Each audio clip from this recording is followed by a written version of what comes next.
Boycott China, boycott Chinese product, आजकल हर जगह पे यही ट्रेंड कर रहा है। बट क्या आपने सोचा है कि चाइनीज प्रोडक्ट हमारे इंडिया में इतने पॉपुलर क्यों हैं? अब मोस्टली लोग इसका सिंपली आंसर देंगे कि चाइनीज प्रोडक्ट बहुत ज़्यादा सस्ते होते हैं, इनका प्राइस बहुत ज़्यादा कम होता है। बट इनका प्राइस इतना कम क्यों होता है? तो चलिए आज की वीडियो में इस टॉपिक बात करेंगे। हेलो व्हाट्सअप गाइज, मेरा नाम है नितिन, आप देख रहे हैं Digitify YouTube channel and let's get started.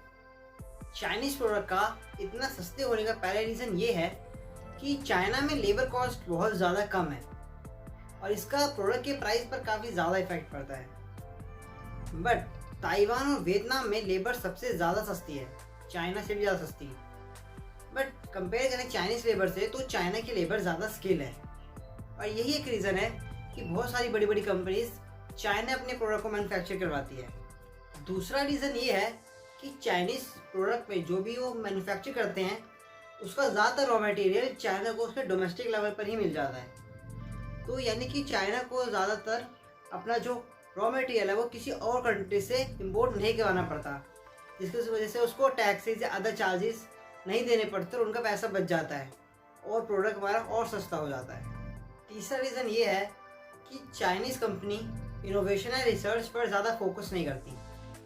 China ज़्यादातर वही प्रोडक्ट्स बनाता है जो पहले से ही बने हुए हैं और जैसे कि हम सबको पता है कि चाइना जो है वो कॉपी करने के लिए फेमस है। कोई प्रोडक्ट चाहे वो किसी भी देश में बनाओ, उसके लॉन्च होने के कुछ 2 दिन बाद ही चाइना उसकी एक सस्ती कॉपी मार्केट में उतार देता है। तो ज़्यादा रिसर्च और इनोवेशन पर फोकस ना करने की वजह से जो उनके ऊपर जो लगने वाली इन्वेस्टमेंट का पैसा है वो बच जाता है और ये प्रोडक्ट को और सस्ता बना देता है। फोर्थ रीज़न चाइनीज़ प्रोडक्ट के सस्ते होने का ये है कि चाइना जो है वो डंपिंग स्ट्रेटजी का यूज़ करता है और चाइना अक्सर ये करता है। चाइना करता क्या है, वो अपने प्रोडक्ट को मार्केट रेट से भी बहुत कम प्राइस में एक्सपोर्ट कर देता है दूसरी कंट्रीज़ में, जिसकी वजह से जो वहाँ की जो नॉर्मल ह्यूज पॉपुलेशन है वो अपने लोकल मैन्युफैक्चरर्स का सामान ना लेकर उन चाइनीज़ प्रोडक्ट्स को खरीदती है क्योंकि वो प्राइस में बहुत ज़्यादा कम होते हैं, बहुत ज़्यादा सस्ते में मिल जाते हैं। अब जब वहाँ के लोकल मैन्युफैक्चरर्स का सामान नहीं बिकता तो कुछ सालों के बाद उनकी कंपनी लॉस में जाने लगती है और जब एक कंपनी कई सालों तक लॉस में जा रही है तो उसके पास और कोई ऑप्शन नहीं बचता अपने बिजनेस को बंद करने के और एंड में जाके उनको बिजनेस बंद करना पड़ता है और फिर चाइना उस इंडस्ट्री के अंदर अकेला बचता है, अपनी मोनोपोली बना लेता है और फिर वो अकेला पूरी मार्केट को डोमिनेट करता है और वो जैसे चाहे वैसे अपने हिसाब से मार्केट को चलाता है।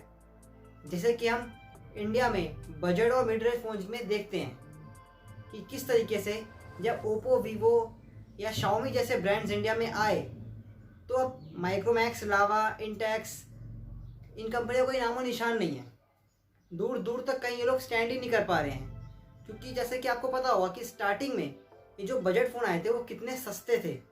हमें 10,000 के अंदर एक डिसेंट सा स्मार्टफोन मिल जाता था जिसके अंदर काफ़ी सारे फीचर्स थे। इनफैक्ट अपने प्राइस रेंज के से भी, जिससे उसका प्राइस रेंज था उससे कई ज़्यादा अच्छे अच्छे फीचर्स थे और जो इंडियन मैन्युफैक्चरर्स थे वो उसकी बराबरी नहीं कर पाए, जिस वजह से उनको अपना बिजनेस बंद रुकना पड़ा, उनको पीछे हटना पड़ा। और अब जैसे कि आपको पता ही है कि मिड रेंज फ़ोन है, बजट रेंज फ़ोन में चाइना ही अकेला लीड कर रहा है और चाइना सिर्फ मोबाइल फ़ोन इंडस्ट्री में नहीं, इस डंपिंग स्ट्रेटजी का यूज़ और भी कई इंडस्ट्रीज़ के अंदर करता है और ये एक बहुत बड़ा रीज़न है कि चाइनीज़ प्रोडक्ट इतने ज़्यादा सस्ते होते हैं। तो इस वीडियो में मैंने आपको कुछ 4 ऐसे रीज़न बताए जिस वजह से चाइनीज़ प्रोडक्ट इतने ज़्यादा सस्ते मिलते हैं।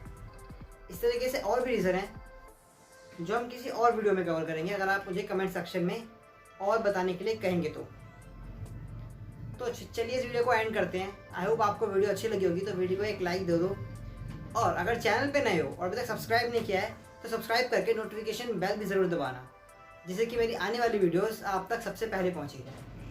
तो फिर मिलते हैं अगली वीडियो में, तब तक के लिए गुड बाय, जय हिंद।